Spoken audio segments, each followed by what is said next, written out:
আপনি দেখছেন news now আমরা জানি কোনটা খবর।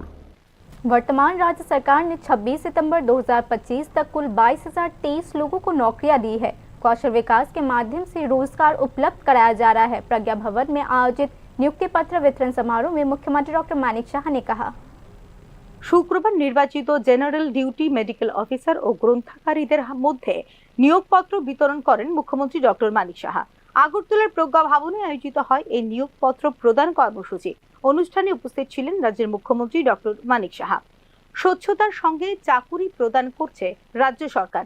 26 সেপ্টেম্বর 2025 পর্যন্ত মোট 20,036 জনকে চাকুরি দিয়েছে বর্তমান রাজ্য সরকার। এছাড়াও আরো বিভিন্ন ক্যাটাগরিতে দেওয়া হয়েছে চাকুরি বলে এদিন অনুষ্ঠানে জানিয়েছেন মুখ্যমন্ত্রী। সবসময় ট্রাই করি। এখন আমার ওই মিটার, আমি বারবার বলছি যে মিটার আমাদের বাড়ছে।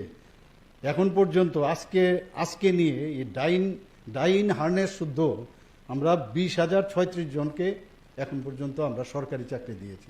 আর বাকিগুলো তো মানে যেগুলো আমাদের অন্যান্য চাকরি আছে আপনারা জানেন, সেই চাকরি শুদ্ধ অনেক চাকরি আমরা দিচ্ছি।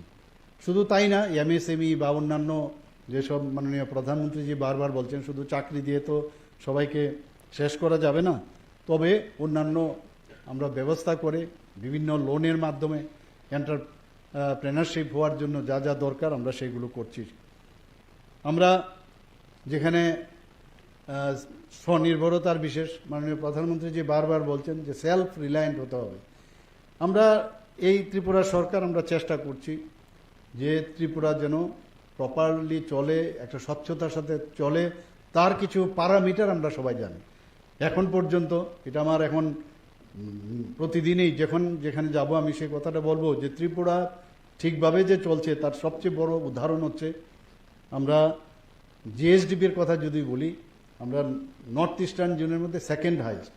পার ক্যাপিটা ইনকাম যদি বলি আমরা সেকেন্ড হাইস্ট নর্থ ইস্টার্ন জোনের মধ্যে।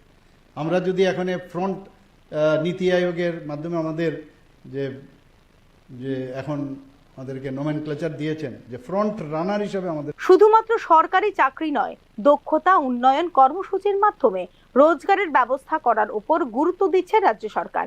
স্কিল ডেভেলপমেন্ট প্রকল্পগুলির মধ্য দিয়ে 54.41% যুবক যুবতীদের মধ্যে করা হয়েছে রোজগারের ব্যবস্থা, জানিয়েছেন মুখ্যমন্ত্রী। ডাক্তার হলাম বা আমি লাইব্রেরিয়ান হলাম, আমার সার্টিফিকেট আছে, এতে কিন্তু চলবে না। নিজেকে আপডেট করা, এটাই হচ্ছে এমপ্লয়েবিলিটি, নিজেকে আপডেট